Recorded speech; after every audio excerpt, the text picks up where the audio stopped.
33-year-old Louis Anacortes sat on a freshly finished and washed marine teak and iron bench overlooking Riff Lake. In happier times, on countless visits here, he and his family swam on the lake. He studied the freshly polished brass plaque on the bench, donated by the Edmonds family of Mossy Rock, in memory of our beloved grandfather, Kennewick Edmonds. This bench is for everyone to enjoy the beauty of the area he loved so much. Louis, as a native of these places, having read the inscription, laughed briefly, sharply, and bitterly. He knew why Old Man Kennewick loved this area, and in particular, this observation deck, where a bench was strategically placed in his honor. From this spot, Kennewick often rested and gazed longingly at the crystal blue water that flooded his childhood home decades ago when the Tacoma City Light Company built the Mossy Rock Dam to generate electricity for the city. Louis knew that the city of Riff was somewhere there, but lay 60 meters below the shimmering surface of the lake, which now reflected a magnificent blue sky and ragged clouds. Under the forest canopy are a variety of native pine trees that surround the lake. Some of the western whites and ponderosas towered over 36 meters into the sky. As a child, Louis always dreamed of climbing to the top of one of them to see if he could touch the endless sky. He had a cherished memory of his late father. One day, when he was a little boy, he and his father were lying on their backs on the shore of a lake and relaxing. Their vintage bamboo HL rods. Leonard was leaning against a tree. They were tuned in to the salmon that thrive in these waters. They looked up at the sky, admiring the amazing work of nature, and at the same time, relaxing. He told his father about his desire to climb to the top of one of the pine trees. The father was silent for several minutes and didn't even pay attention to Louis's statement. Just when Louis thought his father must have missed his words, he began humming a line from Jimi Hendrix's Purple Haze. "Forgive me while I kiss the sky." His father was a terrible singer. He could not bring out the melody, even to save his own life, but this never stopped him from singing. As his father's voice repeated this line, teenage Louis looked around in embarrassment, praying that no one would witness him sing. However, in adult life, this incident was pleasantly and indelibly etched in his memory. Louis lost both of his parents to cancer when he was very young. This fact, as well as his understanding of genetics, was one of the reasons why this meeting happened. Life is too short. Louis's attention was now drawn to the lake itself. Nearly 23 miles long, it is so deep that no light could penetrate the darkness that shrouded the once vibrant, close-knit community of Riff. The darkness hid all evidence that it had ever existed, for it would never again be visible in the light. Louis considered this an apt metaphor for his marriage. To any passerby not familiar with the nightmare Louis had been living through lately, he would appear to be serenely soaking up the solitary beauty of the warm fall weather that occasionally visited the Pacific Northwest. Locals still call this phenomenon, despite its current political incorrectness, Indian summer. When it comes, there is no more wonderful time and place on earth. It almost makes 9 long months of dreary rain seem bearable. Although Louis looked calm on the outside, he was seething inside. He had to go through this nightmare alone. He was an only child and didn't have many friends outside of the firehouse. Louis couldn't talk to any of the guys at the station about his problems because, unlike how they are portrayed on TV, firefighters don't spend all their free time talking about their fears and emotions, sharing intimate moments with their fellows. No one dares to show weakness in front of others, fearing that they will lose confidence in him. Their lives depend on each other, and even a moment's hesitation, caused by the uncertainty that they could trust someone to do the right thing under extreme conditions, could prove fatal. No, Louis was completely alone in this. He purposely arrived early because, in truth, he was counting on the healing powers of his beloved lake and nature's magical natural oil to help him survive this meeting that his soon-to-be ex-wife had asked for. She actually demanded it, and his lawyer said it would be in his best interest to grant the request. "It'll look good in family court," his lawyer instructed him. Moreover, his lawyer was growing increasingly frustrated with Blaine's constant creation of obstacles to delay the inevitable. Lewis couldn't understand why Blaine kept insisting that their marriage could survive her madness. She wants her lawyer to require a mandatory consultation. It doesn't matter to her that in Washington state, a family court judge can't appoint her. Both lawyers tried to talk to Blaine until they were blue in the face, but to no avail. Lewis thought that Blaine definitely needed some kind of therapy, but that was no longer his concern. Well, he sighed, thinking to himself, it will all end today anyway. Blaine could have demanded a meeting, but Lewis insisted on the spot. He knew that the summer crowds would be a distant memory, so they would most likely have the place to themselves. This meeting doesn't go the way Blaine expects. He glanced briefly at his watch. She should arrive in a few minutes, but he knew he actually had plenty of time. On the one hand, Blaine would have to travel a considerable distance on Highway 12, which she hated. She never got anything done on time, including their wedding. She was an hour late for that one. He let out that same cynical chuckle as the quick memory of it came to him. Thought he'd better leave the church 20 minutes late, as his best man had jokingly suggested over 13 years ago, but he quickly discarded this thought. The truth was that the first 12.5 years of his marriage to Blaine had been a perfect dream. Lewis loved his two daughters, Rainier and Lacey, more than life itself. Rainey, as she was called, was a daddy's girl through and through. She was already studying and preparing to become a firefighter, just like her idolized father. On the other hand, Lacey was his wife's mini-me. For Lewis, this turned out to be just one of many difficulties. Family courts do not like to separate children. That and the fact that, in Washington state, family law does not set an age that allows a child under 18 to choose which parent to live with during a divorce. However, according to the lawyer, all is not lost. Although complex, Washington divorce and child custody laws allow a husband and wife to jointly submit a child care plan to the court. If the judge finds that the plan is detailed, complete, and financially fair for the children, he will usually sign it without changes. The trick, the lawyer told him, was to get his wife to agree to. The very difficult proposal Lewis wanted his wife to accept. Lewis was a realist.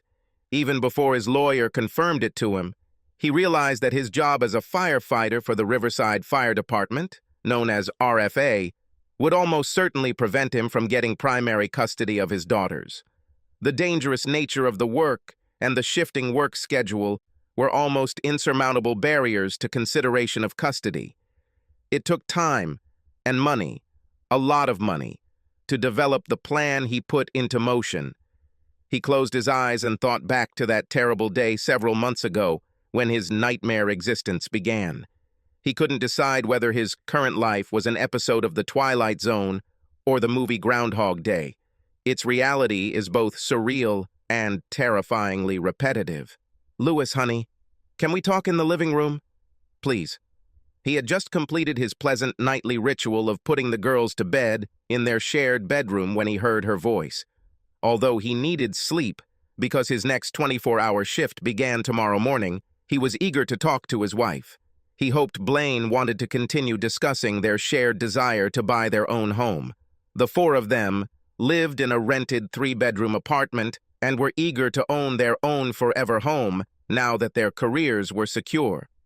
Both agreed that it was much better to raise their daughters in their own home. It's more permanent. On his way to the living room, he looked into the kitchen and grabbed a bottle of water from the refrigerator.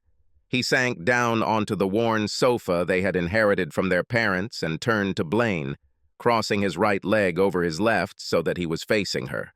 He ruffled Blaine's flowing blonde hair that always covered her ear for a moment, then carefully tucked it behind the shell of her ear and placed his hand on her shoulder. "How are you, sweet?" He didn't remember much after that. His memories of their conversation were mostly fragmented, heart-piercing stabs in a kaleidoscope of shock, disbelief, and anger. However, his reaction was crystal clear. Months later, he was still embarrassed by how shockingly weak and emotional his reaction was. He cried, really cried in front of her. It was so pathetic that he could feel pity from Blaine. Stumbling, he left the house and walked away from the source of his torment. One good thing about being a firefighter is that there is always a free bed to sleep on.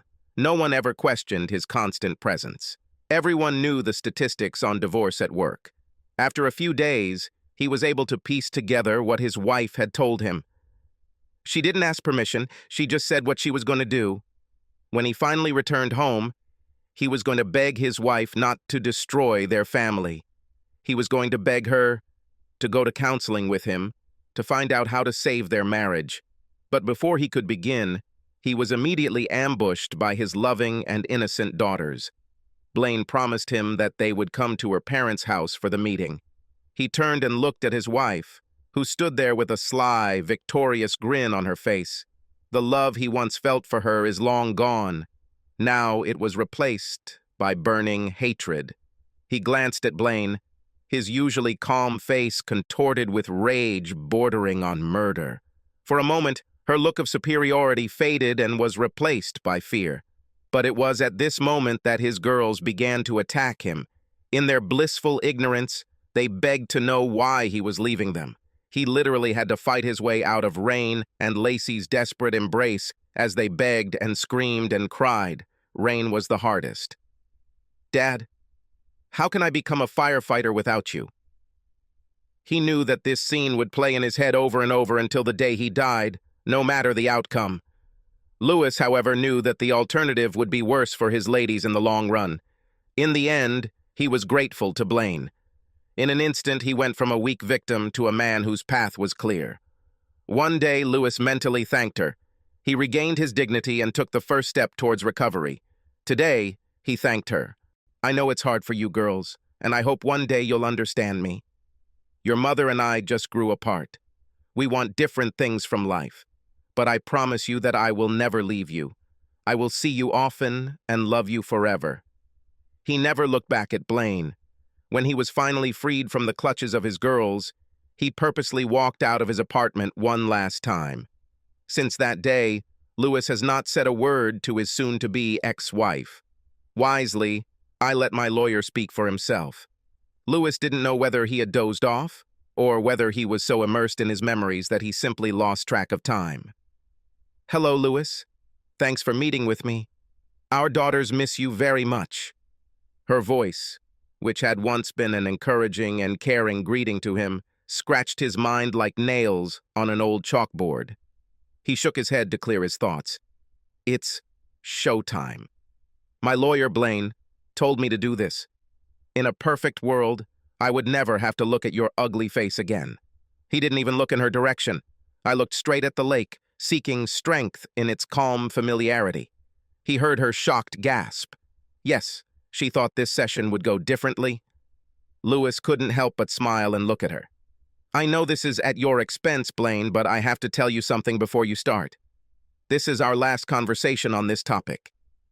If you repeat even one of those ridiculous reasons that you repeated ad nauseum, that it would supposedly make our marriage stronger, if you tell me again how much you love me, if you say that it's just my fragile male ego getting in the way, if you even hint that I am to blame for the destruction of the family, I will immediately get up and leave here.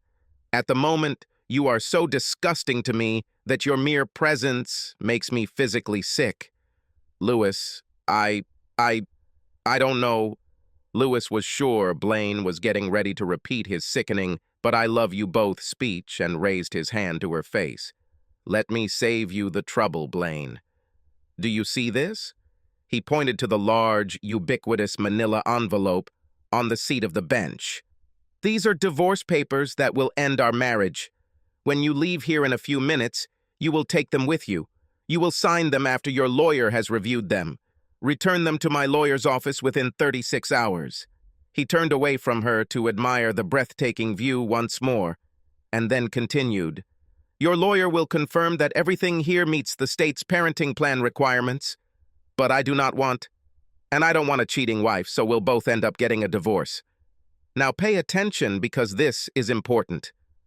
Lewis sighed in disappointment, although deep down he knew that Blaine would make everything even more difficult than necessary. The parenting plan is what the family court looks at the most. What I am suggesting is fair. We don't have much savings, so the rest will be divided in half. You will have custody of the girls. What? Aren't you going to fight me for this? Blaine snorted. Of course not. Girls need a mother, and despite being a really shitty wife, you are a decent mother, so no. And you will have an apartment so that the girls don't have to change schools or look for new friends. I will pay half the cost of housing and pay more than the minimum required amount of child support. I will also have plenty of dates with my girls. Everything is spelled out here. At that moment, a huge amount of emotions ran through Blaine's head. She was surprised, happy, and disappointed at the same time. She counted on Lewis's love for his daughters to keep him home and their marriage. It was at this point that Blaine began to realize exactly what she had lost and began to cry in earnest. Look, Blaine, the reality is that with my work schedule and the risks of my job, I know there's no way I'm going to get custody of the girls. Even if you had sex with the entire Seahawks football team on the 50-yard line at halftime of a playoff game, it wouldn't change the fact. But, Lewis, can't we? Don't interrupt, Blaine. We're just getting to the main point. You should pay very, very close attention to this next part. He narrowed his eyes at her impatiently, took a thick, letter-sized envelope from his pocket and handed it to her. She opened it and began looking through the contents. As I said, if within 36 hours the divorce papers are not signed and on my lawyer's desk exactly as they are written, all your family members, your colleagues, your manager, and everyone else who did you ever know they'd get a copy of what's inside. This is your copy. Here is a detailed account in vivid colors of what you did to end your marriage. And, more importantly, a record of what you required me to accept as part of continuing my marriage to you. It was expensive, but worth every penny Lewis spent to get the investigator's report. I will also make sure my daughters know exactly how and why their family was destroyed. Blaine was clearly shocked by what she saw. She couldn't imagine that this was true. No, it must be a lie. Her lover could not be such a person. Lewis is lying. Lewis honestly wasn't sure he had the courage to go through with it, as it would hurt his girls too much. But on the other hand, he never thought that he would have to resort to this nuclear option. It could also land him in jail and without a job. Retaliation porn laws were a double-edged sword. He also had high hopes that her lover would turn out to be who Lewis thought he was. And, most importantly, Blaine is as subservient and trusting as this asshole seems to be. The main thing here, Blaine, is that they should be signed exactly as I suggest. If your lawyer calls mine and says, my client and I, or if he changes even one comma, period, or semicolon, the gloves will be off and your entire world will know what a piece of crap you are. Blaine, shocked to the core, continued to leaf through the investigator's report. She could only continue to make meaningless sounds, sniffle and cry throughout Lewis's monologue, simply shaking her head in disbelief. It shouldn't have happened this way. Why can't Lewis understand? Of course, I'm offering a quid pro quo, so here's what I'm willing to do in exchange for your cooperation. I promise that I will never speak ill of you or blame you for the breakup of our family in the eyes of my daughters. I'll even be polite to your boyfriend if we end up at one of the girls' parties together. Hell, I'll even shake his slippery hand if I have to. In every way, I will behave in a polite and civilist manner, as if we had simply decided to amicably part ways. I will do the same with each of your family and friends. I'll even babysit if you and the Slytherin want to go somewhere for the weekend at the last minute. In short, I will be the best ex-husband for any cheating wife. Thank you, Lewis, but this is all so unnecessary, cha. Stop, Blaine. Don't ever mention that piece of shit's name in my presence. Lewis, he's a good guy. He doesn't... No, Blaine, it's not like that. Damn, let's get down to business. Whose idea was it to tell me about your relationship? Him, Lewis. He said that it is not good to deceive such a good person like you. Lewis laughed caustically, interrupting Blaine. Nonsense, Blaine. He did this to ensure that he would get the exact same reaction from me as you did. Has he already asked when he can move in with you? Her eyes opened wide at the same time as her mouth. Lewis thought it looked exactly like one of her favorite emojis that she liked to use. Blaine was silent. She looked at her hands, which she was squeezing furiously. Her posture was so rigid and fragile that it seemed as if she was afraid that the slightest movement would cause her to turn into a column of dust.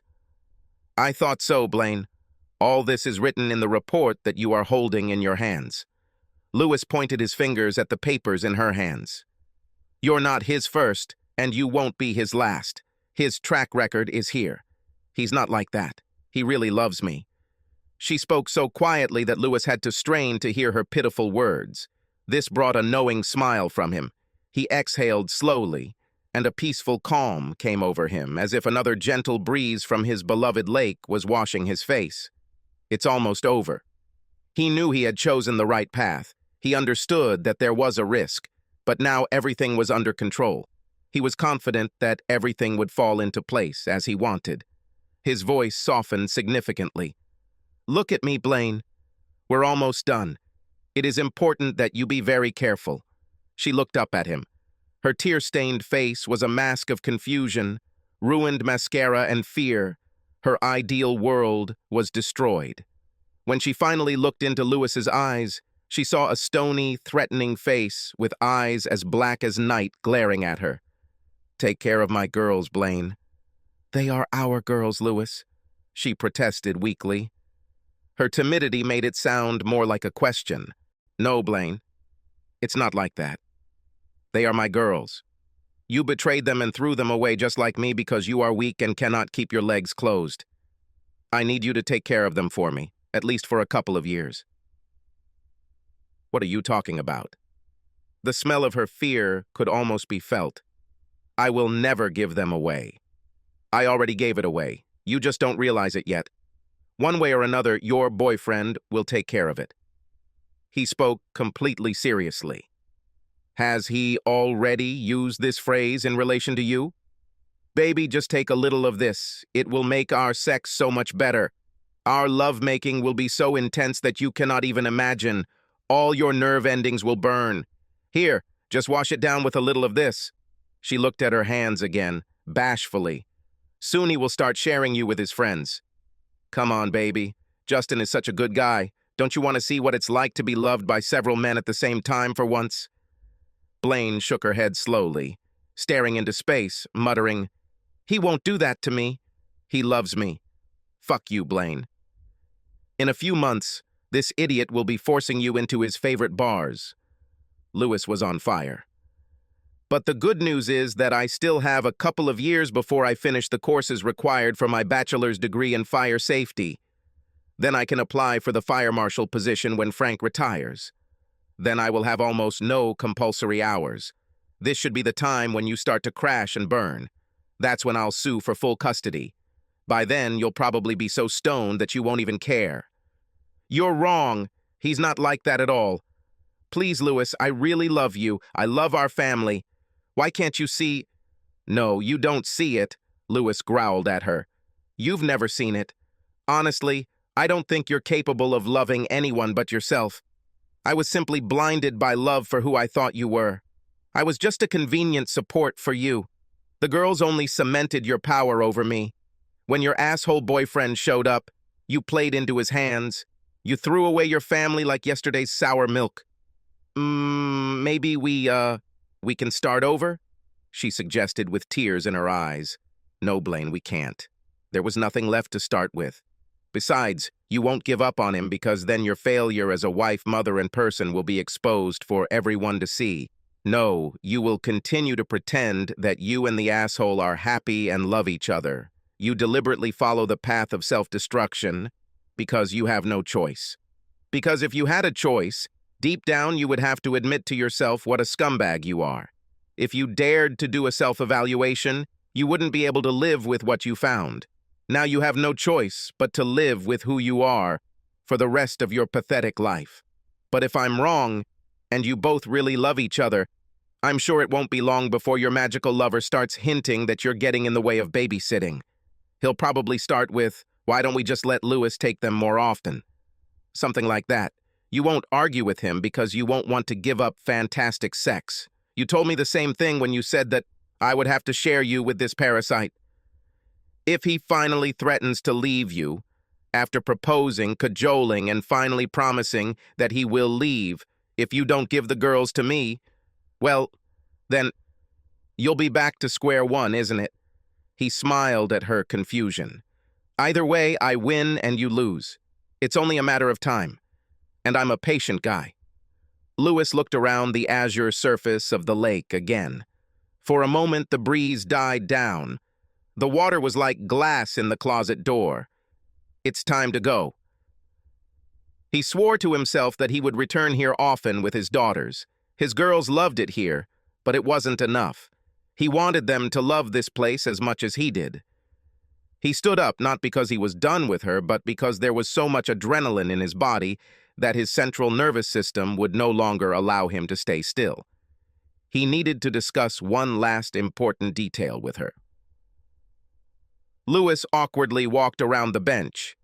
He placed his hands on the smooth, varnished teak on either side of Blaine's shoulders and grabbed it tightly. He slowly leaned down to whisper in her ear. In a quiet voice, full of gloating, he said with calm fury, "Tell your shitty boy that if I get even a hint or even the slightest suggestion that he is being inappropriate with my daughters, I will kill him. And it doesn't matter what it will be. Weed, sexual innuendo, just peeping at them in their nightgowns. I'm going to kill him. Tell him he won't have to sneak around or look over his shoulder for me, because I'll come at him head on. I want him to realize at the last moment that it was I who put an end to his miserable fucking existence on this earth." "The same goes for you, Blaine." His voice began to tremble. His throat hurt from tension. The pressure of his grip intensified as adrenaline kicked in with every word he spat at her. "You tell him this, Blaine." At the last word, there was a loud crack as the hardwood gave in to Lewis's death grip. Blaine shuddered sharply. Lewis looked down curiously at the shattered piece of lattice. Perhaps it was dry rot. For her part, Blaine didn't look at him. She didn't stop sobbing and whimpering. Her body was shaking as if she was suffering from hypothermia. "Remember, Blaine, 36 hours, not 37, and now I'm leaving." He looked at his hands. His nails were broken. His hands were bloody and littered with shrapnel. Strange. It doesn't hurt at all. He stared at Blaine silently for a moment.